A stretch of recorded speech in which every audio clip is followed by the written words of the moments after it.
Voilà, gloire à Dieu. On prend place, on va commencer notre réunion.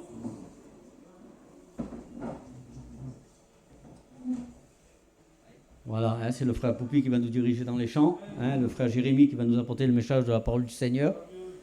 Gloire à Dieu. Merci Seigneur, on va prier le Seigneur. Je vais demander à des frères de prier le Seigneur.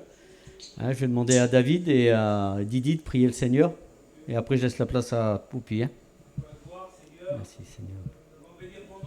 Oui, Jésus. Oui, Seigneur, merci. Merci pour tout ce qui sera fait pour la gloire de ton nom, Seigneur. Oui, Parce que tu as tout préparé d'avance, Seigneur Jésus. c'est vrai, tu connais Seigneur. le chemin des cœurs, tu connais les cœurs qui sont venus ce soir, Oui, Seigneur, Seigneur, chaque merci. personne. Et merci parce que tu es le divin docteur. Oui, Seigneur. Merci pour ce que tu donnes, merci pour ton amour, Oh, merci pour ta alléluia. fidélité. Merci pour tout ce qui sera fait, Seigneur, nous allons tout présenter. Merci. Les chants de cantiques qui vont être chantés à ta gloire, Seigneur Jésus-Christ. Les témoignages, tout ce qui Gloire sera à fait. Dieu. Et ta parole surtout, Seigneur, qui prime. Ta parole, nous savons qu'elle ne revient jamais à toi Amen, pour avoir amen. fait dans les cœurs, Seigneur. Alors merci, Jésus. Oui, Ton nom Jésus. soit béni. Prends toute la place, Seigneur. Merci. Amen. Alléluia. Merci. Seigneur, parole est belle. Merci d'être ici dans ta maison. Gloire à Dieu. Merci d'être ici à l'écoute de ta parole. Oui, Seigneur. Des témoignages, des chants de cantiques. Dois bénir ton serviteur, celui qui va diriger les chants de cantiques. Celui qui va porter le conseil de ta parole, Seigneur, tu bénis pour nous. C'est vrai, Seigneur, que nous sommes ici, Seigneur, nous te connaissons, parce qu'un jour tu t'es révélé dans nos cœurs. Un jour, nous t'avons ouvert notre cœur et tu as fait ta demeure chez nous. Et depuis ce jour, Seigneur, tu nous as bénis. Tu nous as bénis, tu nous as remplis d'amour, de paix, de joie, de bonheur. Et puis dans cette soirée, Seigneur, c'est peut-être ce que tu veux faire encore. Tu veux encore bénir, tu veux encore toucher les cœurs, tu veux encore guérir, parce que c'est toi qui guéris, c'est toi qui sauves, c'est toi qui donne la paix, c'est toi qui donne la joie, parole des belles. Tu l'as fait pour des millions d'hommes, des millions de personnes sur la surface de la terre. Alors Seigneur, par le moyen de ton serviteur, Seigneur, tu te sers de lui. Et Seigneur, tu le guides, tu le bénis, tu lui donnes une double portion de ton esprit, Seigneur. Et tu connais l'auditoire, tu connais les personnes qui sont venues, qui ont besoin de ta grâce, qui ont besoin de ton amour, qui ont besoin de paix dans leur cœur. Ils ont besoin de guérison. Alors dans cette soirée, Seigneur, qu'ils puissent repartir de ce lieu avec un plus dans leur cœur. Amen. Amen. Gloire à Dieu. On va commencer tout de suite cette réunion en chantant un beau cantique. Chante ensemble, tu es digne.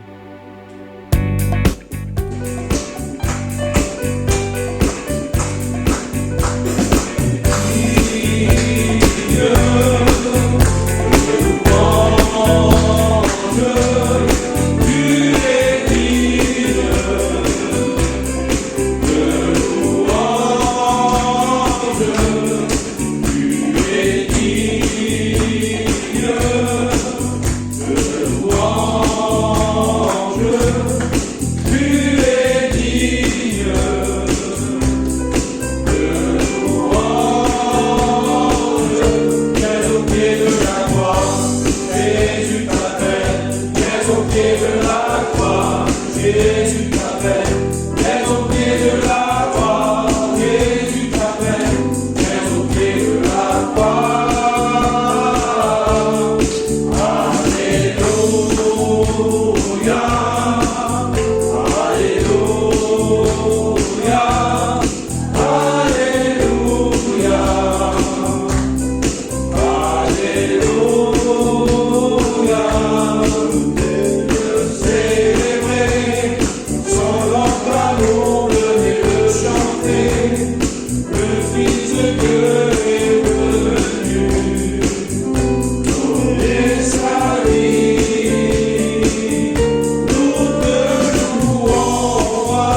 elle me fait chanter devant tout le monde comme ça. Alors que dans le monde, il fallait que je sois dans un état pas possible pour chanter. Regardez là, pas besoin. C'est la joie de Dieu, ça. Je vais rentrer tout de suite dans le programme. Je vais appeler la Vovonne. Il vient de dire un petit mot de son témoignage.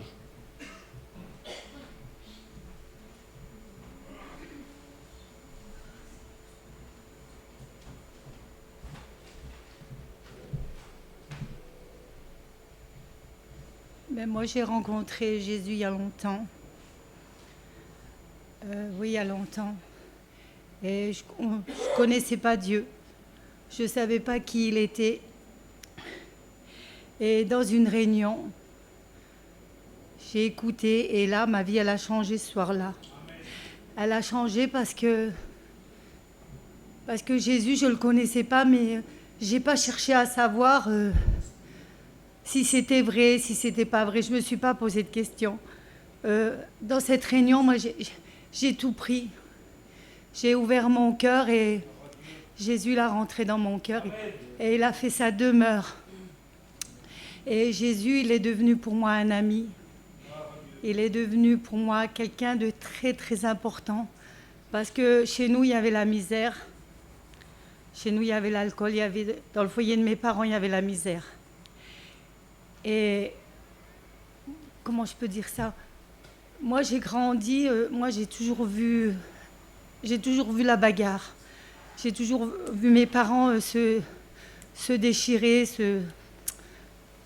J'ai toujours vu ma mère pleurer. Tout le temps, j'ai vu cette femme malheureuse et tout. Et en grandissant, moi, je me suis dit, si c'est ça la vie, ben moi, j'en veux pas. Je veux pas de cette vie-là. Et quand j'ai eu 18 ans, j'ai voulu me tuer. Et c'est là que j'ai été dans une réunion, on m'a invitée. Et c'est là, dans cette réunion, que j'ai rencontré Jésus. Et comme je l'ai dit tout à l'heure, il a changé ma vie. Et Jésus, moi, j'ai appris à le connaître en allant aux réunions. De réunion en réunion, j'ai compris qu'il existait et qu'il m'aimait. Je ne savais pas qu'il était mort pour moi, mais là, je l'ai compris, je l'ai appris. Et de réunion en réunion, comme ça, cette relation avec Jésus, elle a grandi, et jusqu'à ce que, pour moi, il devienne quelqu'un de très, très important. Et bien sûr, chez nous, il y avait toujours la misère. C'est pas parce que j'avais rencontré Jésus, mais c'était différent parce que, après, moi, je ne savais pas qu'on pouvait prier.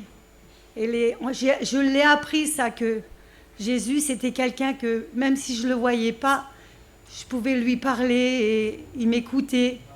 Et quand il y avait la misère chez nous, je me rappelle, je montais dans la chambre et je priais ce Dieu que je ne connaissais pas, mais que j'apprenais à connaître. Et bien des fois, il nous a aidés, il nous a soutenus.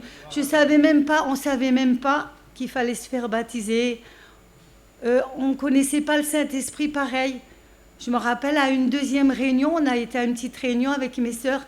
Et ce soir-là, j'ai été baptisée du Saint-Esprit. Je parlais en langue, mais on ne savait pas. Mais tout ce que je peux dire, c'est que le jour où j'ai été dans une réunion, où je l'ai laissé rentrer dans mon cœur, je l'ai laissé faire sa demeure dans mon cœur, Jésus, et ben, il a pris une grande place.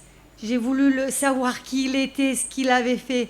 Et aujourd'hui, ben, ma joie, c'est d'être toujours à lui, de le servir comme on peut. Mais ces années-là, ils ont passé, mais avec du bonheur, avec de la joie, avec des peines. Mais comment je peux dire ça? Jésus, c'est pas quelqu'un qui est loin. Au contraire, non. Jésus, puis c'est pas quelqu'un qu'on prie une fois tous les... Non. Moi, quand je me lève le matin, je pense à Jésus. J'écoute les cantiques. Jésus, pour moi, je le vois pas, mais ce serait tout comme à la rigueur si je pourrais le voir, parce que Jésus fait partie, il est vivant et il fait partie de ma vie. Je crois que ça fait à peu près plus de 40 ans, mais 42, mais Jésus, je l'aime, c'est toute ma vie. Et je sais qu'un jour il reviendra, et ma joie, c'est de pouvoir dire ce qu'il a fait dans mon cœur et un jour d'aller vers lui. Voilà.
me rappelle quand j'ai voulu donner ma vie au Seigneur, je cherchais le Seigneur. C'était dur, hein. C'est pas facile. Faut pas croire que c'est facile. Parce qu'il y en a un qui ne veut pas que vous donniez à lui. Et puis, en particulier, il y avait quelque chose dans mon cœur qui me faisait peur, c'était je me projetais sur l'avenir, moi. Avant de me donner à lui, de l'accepter dans mon cœur, déjà je regardais. Et il y a beaucoup de gens qui font ça. Comment je vais faire plus tard? Comment je vais faire pour gagner ma vie? Comment je vais faire quand tout le monde va aller au bar? Moi, je vais rester tout seul. Je me voyais déjà. Et puis, j'ai compris quelque chose. Quand on veut monter un escalier, on ne pense pas déjà, on ne regarde pas la 10e marche, la 11e marche. La première chose qu'on fait, on fait un pas et on monte la première marche. Et c'est ce que le Seigneur il a fait avec moi. Pas à pas. Pas à pas, il m'a guidé. Et je peux vous dire que c'est bon de l'écouter. C'est bon d'avoir confiance en lui. Voilà, c'est le mot. Il ne faut pas avoir peur. Je voudrais chanter, avant d'appeler un autre témoignage, « Descends sur moi ».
Je vais vous donner mon témoignage.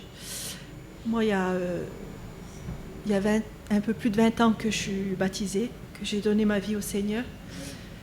Et chez nous, il n'y avait pas beaucoup de chrétiens à l'époque, il n'y avait que quelques chrétiennes. Et j'étais jeune, mais j'avais besoin du Seigneur, j'avais besoin de paix. Pourtant, j'étais en pleine jeunesse, et mon cœur avait besoin de paix. Et tout simplement, sans aller à la réunion, j'ai vu que chrétiennes, les quelques chrétiennes qu'il y avait, ils avaient une grande paix, que dans le monde, elle ne se trouvait pas, cette paix-là. Elle était toute simple, elle était vraie, elle était différente du monde. Et j'ai dit, Seigneur, tout simplement, j'ai dit, Seigneur, je voudrais cette paix que les chrétiens, ils ont. Je la voudrais dans mon cœur. Et le Seigneur, il a fait ce plan avec moi, et là, j'ai fait la route avec le Seigneur. Je me suis baptisée, je me suis engagée avec le Seigneur. Dieu m'a donné la paix, bien sûr, il m'a donné un foyer. Il m'a donné, au-delà de ce que je pensais, j'avais demandé la paix tout simplement, mais je ne demandais pas un foyer, je ne demandais pas un foyer qui sert le Seigneur, mais le Seigneur, il m'a donné bien plus de ce que j'ai demandé. Et aujourd'hui, comme elle disait la Vovonne, c'est mon ami, c'est vrai. Il est vivant, il est avec moi, et c'est mon confident, c'est ma sécurité, c'est mon refuge. Aujourd'hui, il est tout pour moi, et je remercie le Seigneur.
Il y aurait beaucoup à dire.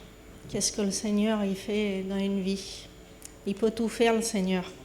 Il n'y a rien qui est impossible à lui. Moi, Dieu, j'y croyais pas. Je détestais les religions. Parce que pour moi, déjà, c'était évident que pour quelle raison on a besoin de passer par des lieux, par des rites spéciaux. Pour moi, c'était évident que si Dieu il existait, on pouvait s'adresser directement à lui. Tout ça, j'avais déjà éliminé. Mais Dieu, j'y croyais pas. Parce qu'il y avait plein d'injustices dans le monde. Et pour moi, je disais que c'était pas possible qu'il y ait un Dieu et qu'il y ait tant de mauvaises choses sur la terre. Donc voilà, et puis je me suis rebellée contre Dieu parce qu'on a eu une injustice dans notre vie qu'on ne comprenait pas. On a eu un petit qui était autiste. Et tout ça, ça a endurci mon cœur.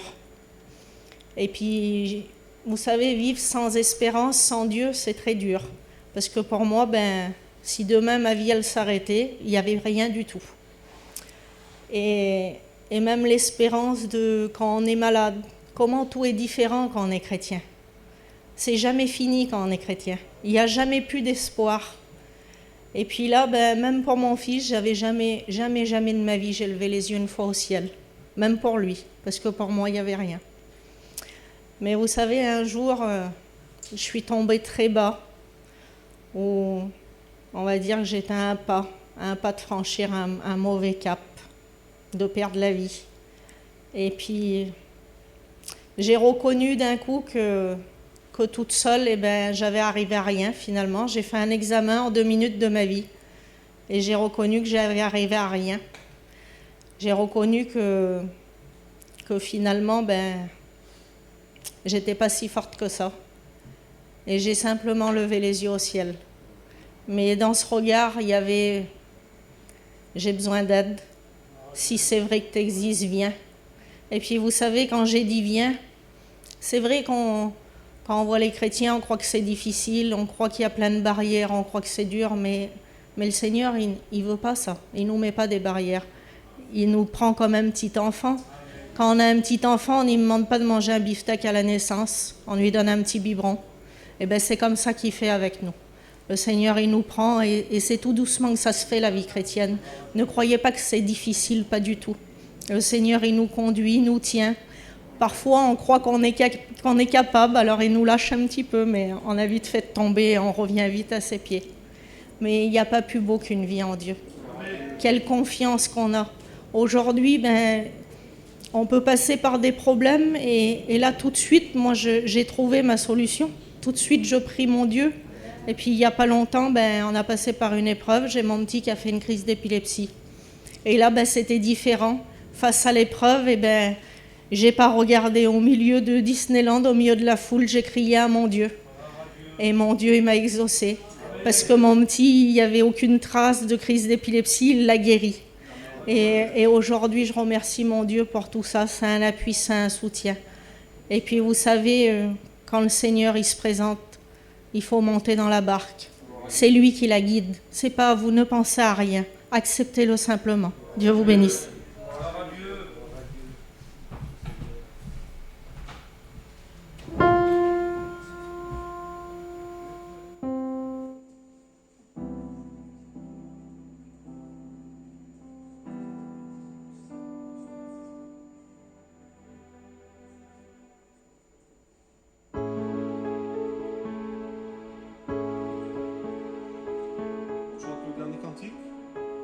Chantez avec moi, vous ne pas trop.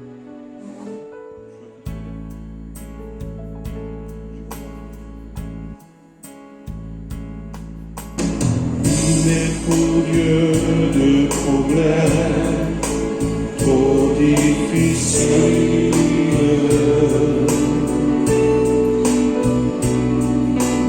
Il est pour Dieu de montagnes trop de puissance.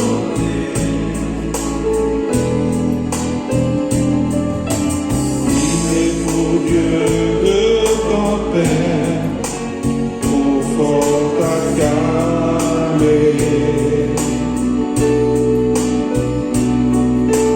ni de douleurs trop amères pour être apaisé. S'il a porté le poids de ce monde sur ses épaules,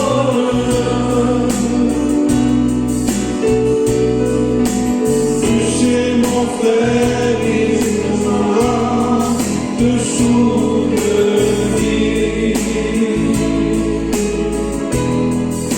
S'il a porté le poids de ce monde sur ses épaules,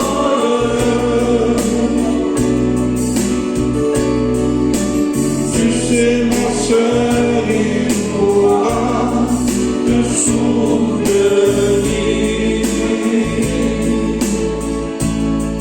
Il a dit, viens à moi.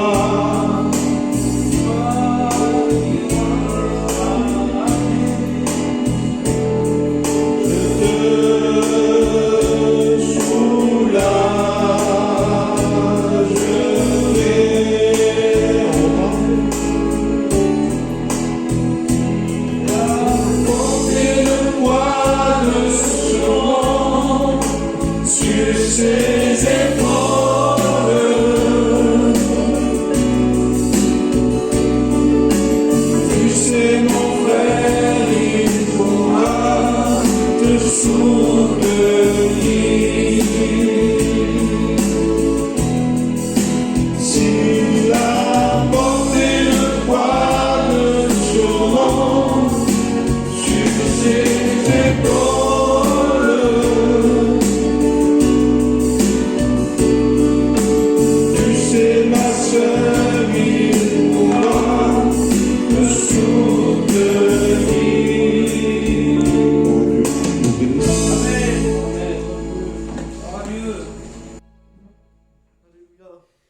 Merci Seigneur, que Dieu soit glorifié. Voilà, bonjour à tous, que Dieu soit béni. Je suis dans la joie de prêcher la parole ce soir. Que Dieu soit béni, une journée un peu fatigante, il faut reconnaître, mais je pense que c'est dans le cœur de tous les serviteurs du Seigneur. Dieu nous presse. Dieu nous presse parce qu'il nous fait réaliser que nous vivons des temps de la fin, des temps difficiles. Et il y a urgence dans le monde aujourd'hui. Il y a une urgence. Il y a une urgence parce que la Bible dit que nous vivons des temps mauvais et que nous vivons des temps d'apostasie où les gens se détournent de Dieu, de tout ce qui est religieux, de tout ce qui a trait à la parole. Il y a un besoin dans le monde de vérité. Il y a urgence que les gens connaissent la vérité. Beaucoup de mensonges, beaucoup de théories, beaucoup de parleurs, beaucoup d'orateurs. Et puis Dieu presse ses serviteurs pour qu'ils disent la vérité. Il faut dire la vérité, il faut la prêcher. Et ce soir, je suis béni du Seigneur de ce que c'est à mon tour de pouvoir dire la vérité. Celle qui est écrite dans ce saint livre, qui est la Bible, c'est tout simplement la parole que Dieu veut nous faire entendre. Que Dieu soit glorifié. Cette parole, tu peux la lire chez toi, comme tu peux ce soir l'écouter à travers cette prédication. Je souhaite que Dieu te bénisse. À l'écoute de ces quelques mots, je voudrais prier le Seigneur et rentrer dans ce petit message. Seigneur Jésus-Christ, dans ta grâce, dans ta bonté, dans ton amour, merci Seigneur parce que tu veux que la vérité soit connue, Seigneur. La vérité de ton amour, le sens de la croix, la raison pour laquelle tu es venu sur la terre. Tu veux que ces choses soient connues, Seigneur. Tu ne veux pas que le monde nous étouffe ou nous cache la face de Dieu. Tu veux, Seigneur, ce soir manifester ta gloire. Tu veux montrer que tu existes, et pas seulement que tu existes, mais que tu es vivant, et que tu agis, Seigneur, au milieu de ceux qui croient en toi, Seigneur. Et ce soir, nous croyons en ta parole. À toi revient toute la gloire, l'honneur et la puissance te reviennent, Seigneur. Sois béni, Jésus. Amen, alléluia. Que Dieu soit glorifié. Je voudrais vous lire ce petit texte qui se trouve dans 2 Corinthiens, chapitre 5, verset 20. C'est un texte que tu peux lire chez toi, si tu as une Bible. Il est dit ceci... Nous vous en supplions, au nom de Jésus-Christ, soyez réconciliés avec Dieu. C'est une supplication. Paul, il a en face de lui certainement des gens peut-être durs, rebelles, difficiles, prudents, méfiants, incrédules. Et il ne trouve pas d'autre façon de dire, dans cette façon-là de la supplication, nous vous en supplions. Et c'est le message de ce soir que tu as besoin d'entendre. On te supplie, les serviteurs te supplient, les chrétiens te supplient. Sois réconcilié avec Dieu. Sois réconcilié avec Dieu. Alors si je te posais la question ce soir, si tu as besoin d'être réconcilié avec Dieu, je pense que ta première réponse serait: moi, j'ai pas besoin d'être réconcilié avec Dieu parce que moi, j'ai rien contre Dieu. Moi, je crois en Dieu. Moi, je suis pour Dieu. Moi, je respecte Dieu. Je crains Dieu. Je n'ai pas besoin de me réconcilier. Et pourtant, il est dit ceci dans Matthieu chapitre 12, verset 30. Jésus dira ceci: celui qui n'est pas avec moi, c'est-à-dire celui qui ne marche pas avec moi, celui qui ne croit pas en moi, celui qui ne me suit pas, celui qui ne fait pas comme moi, celui qui n'est pas avec moi, il est contre moi.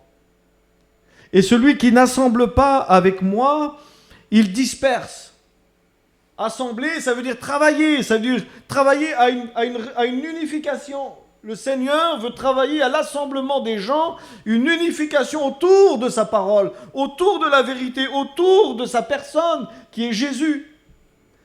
Et celui qui ne travaille pas au salut, à ramener les gens vers la vérité, celui qui ne cherche pas à assembler, il est celui qui disperse. Celui qui n'est pas avec moi, celui qui ne travaille pas avec moi, celui qui ne me suit pas, qui ne fait pas comme moi je demande de faire, il est contre moi. Alors des fois on ne le sait pas, on ne s'en rend pas compte, on ne réalise pas, mais nos vies sont contre Dieu. On pense de la bouche, on le dit facilement, moi je crois en Dieu, je crains Dieu, je suis pour Dieu. Mais la vie ne correspond pas. La vie est contre Dieu.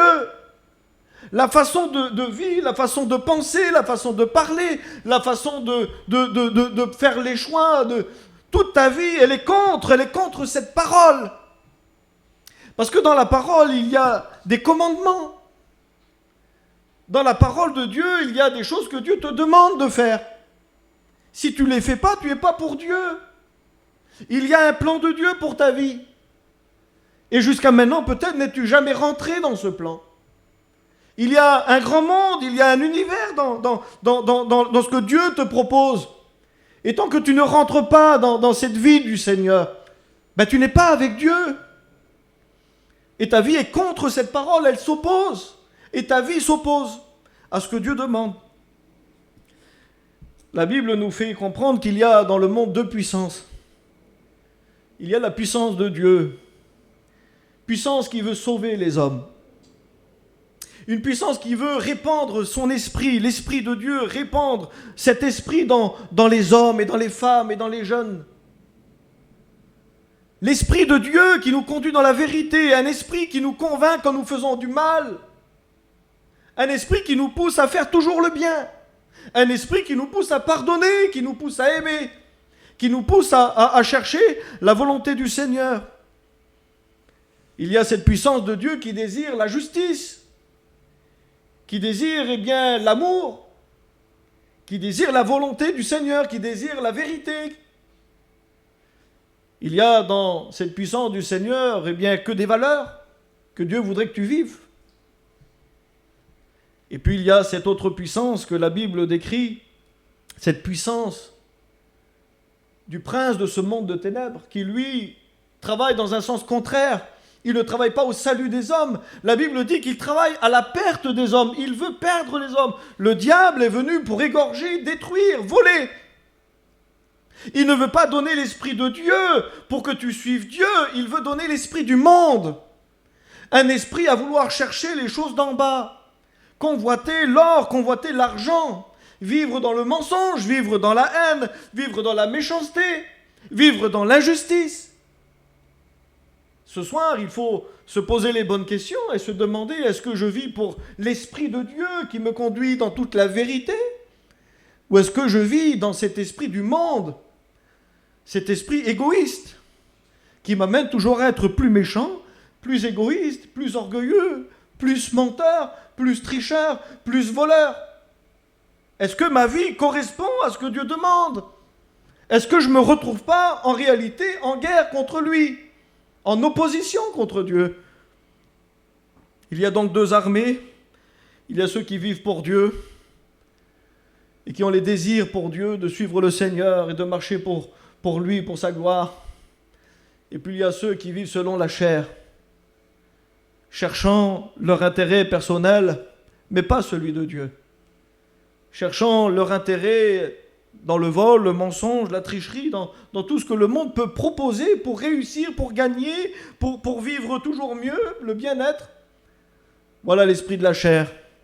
Et celui qui vit selon la chair, la Bible dit, a des désirs contraires à ceux de l'esprit. Et des fois, nos désirs, même si on croit aimer Dieu, connaître Dieu, nos vies sont contraires à Dieu, sont contraires à sa volonté, sont contraires à son esprit.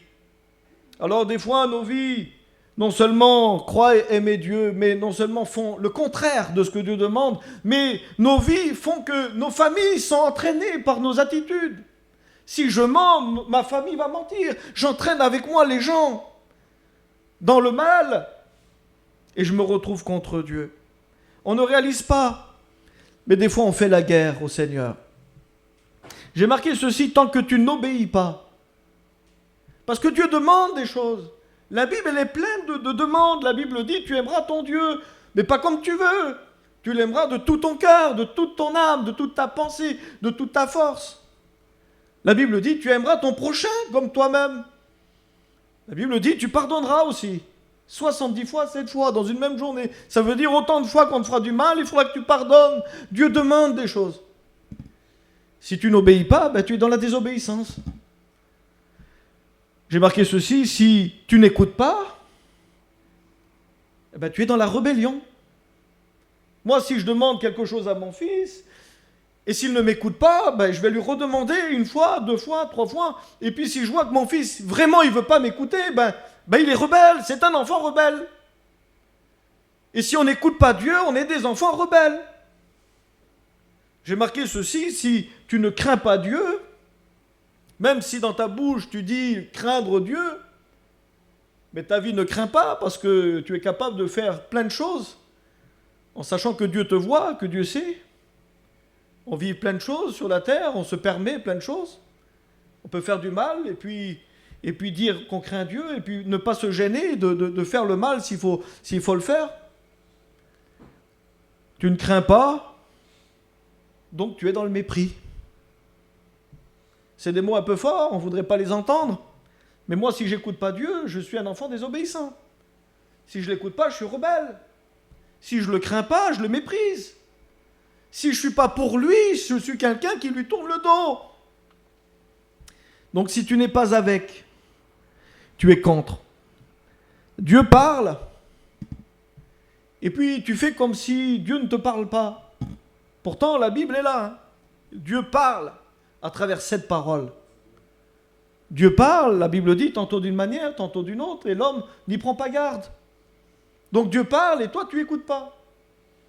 La Bible dit que Dieu est partout, et tu fais comme si Dieu n'existait pas. Pourtant, tu penses croire en Dieu, tu penses vivre pour Dieu, mais tu fais comme s'il n'était pas là. Tu fais comme s'il ne parlait pas, tu fais comme s'il ne te voyait pas, tu fais comme s'il ne t'entendait pas. Écoutez ce qu'il est dit dans l'épître de Jacques, chapitre 4, verset 4. Vous le lirez dans votre Bible. Ne savez-vous pas que l'amour du monde est inimitié contre Dieu? Inimitié, c'est l'inverse de l'amitié. L'amour du monde n'est pas ami avec Dieu. Et le texte continue, écoutez bien ce texte, celui qui veut être ami du monde se rend ennemi de Dieu. Tu ne veux pas être ennemi de Dieu. Mais ta vie prouve que tu es ennemi de Dieu parce que tu es ami du monde. La Bible est formelle. Celui qui aime le monde, il est ennemi de Dieu. Aimer le monde, c'est faire du monde son Dieu. Être prêt à tout pour gagner le monde. Même s'il faut mentir, vivre dans la malhonnêteté, dans l'injustice. Mais celui qui aime le monde, la Bible dit, elle est formelle, se rend ennemi de Dieu. Donc tout ce que tu fais, tout ce que tu penses, tout ce que tu dis, si tu réalises bien, se retrouve contre Dieu. Et pas dans sa volonté à lui. Alors ce soir, c'est pas pour dire des choses qui font pas plaisir, mais ce soir, Dieu t'appelle à une prise de conscience. Comprendre comment est ta vie, comment tu la gères. Prendre conscience que tu as besoin de ne plus vivre contre Dieu et contre sa parole. Mais que tu as besoin de te retourner, ce que la Bible appelle se convertir, c'est-à-dire changer de voie, changer de direction, changer d'attitude, changer de parlement, changer de pensée. Prise de conscience, de comprendre que ta vie ne correspond pas et que tu as besoin de demander pardon. Lamentation de Jérémie, chapitre 3, verset 42. C'est une prise de conscience du peuple. Nous avons péché. Nous avons été rebelles. Ils le réalisent. Ils ne le savaient pas. Ils ont fait sans le savoir. Ils ont fait. Des fois, les yeux, ils sont fermés. On ne comprend pas. On fait des choses machinalement. Et puis, un instant de lucidité. Et puis, la parole nous rend lucides. Elle nous éclaire sur les situations. Nous avons péché. Nous avons été rebelles. Daniel chapitre 9, nous avons péché, nous avons commis l'iniquité, nous avons été méchants et rebelles, nous nous sommes détournés de tes commandements. Prise de conscience. Des gens ont à un moment donné dans leur vie compris qu'ils étaient contre lui, contre Dieu, qu'ils ont été rebelles, qu'ils ont été méchants, qu'ils n'étaient pas dans le sens des commandements. Alors le Seigneur ce soir t'amène à ceci, c'est le texte que je vous ai lu au départ. Sois réconcilié avec Dieu. Si tu réalises ce soir que tu as marché en ennemi de Dieu, contre ce que Dieu veut de toi, si tu réalises que tu es contre Dieu aujourd'hui, tu as besoin de te réconcilier. Et dans la Bible, il y a un endroit pour la réconciliation. Un endroit où Dieu réconcilie les hommes. La Bible dit que sa main n'est pas trop courte pour te bénir. Son oreille, elle n'est pas trop dure pour t'entendre. Mais tes péchés, ça forme une séparation avec Dieu. Tu es séparé avec Dieu parce que ta vie, elle est péchée. Ta vie, elle est faite de mal. Elle est faite d'injustice. Il y a un voile, une séparation. Cette séparation t'empêche de te réconcilier avec lui.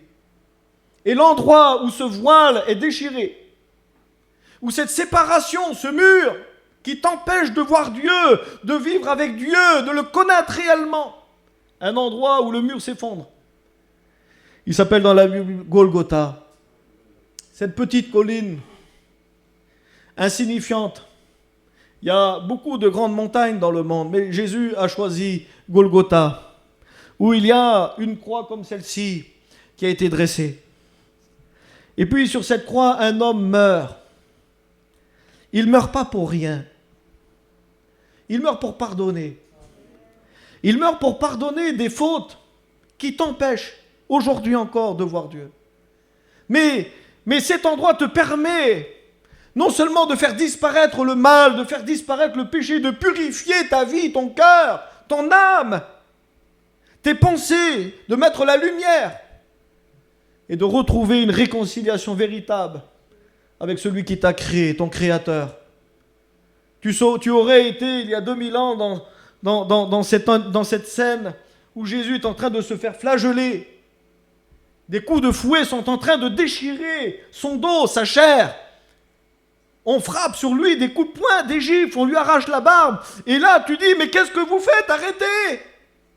Vous faites du mal à un homme, à un innocent. Et puis tu comprends à ce moment-là que il est en train de souffrir, c'est à cause de toi. C'est à cause de tout ce que tu as commis durant toute ta vie et de ce que tu commets encore. Il est obligé de souffrir pour effacer tes fautes. Et là tu dis, mais arrêtez le massacre. Ça y est, je le refais plus. J'arrête, mais ne lui faites plus de mal. C'est le Fils de Dieu, c'est un innocent. Puis Jésus pourrait te répondre, je suis obligé d'aller jusqu'à la mort. Parce que si je ne vais pas jusqu'à la mort de la croix, tu ne seras pas pardonné. Et la Bible nous explique que Jésus a été jusqu'à la mort de la croix pour verser un sang pur, un sang qui te permet aujourd'hui d'être pardonné et d'être réconcilié avec Dieu. Je ne sais pas si tu comprends ce message. Romains chapitre 5, verset 9. Alors tu le liras chez toi, retiens ce verset, cette référence. Romains chapitre 5, verset 9. Maintenant que nous sommes justifiés par son sang, nous serons sauvés par lui, car nous étions ennemis de Dieu. Mais nous avons été réconciliés avec Dieu par la mort de son Fils. Réconciliés avec Dieu par la mort de son Fils. Nous étions ennemis. Et Dieu a fait de nous des amis du Seigneur, des hommes et des femmes remplis de son esprit. Et c'est ce que le Seigneur y veut pour toi ce soir. Que tu ne marches plus en ennemi de la croix. Que ta vie ne se trouve plus en opposition avec ce que Dieu te demande, avec ce que Dieu veut pour toi, pour ta vie. Mais que tu puisses déposer ta vie au pied de la croix, de demander pardon au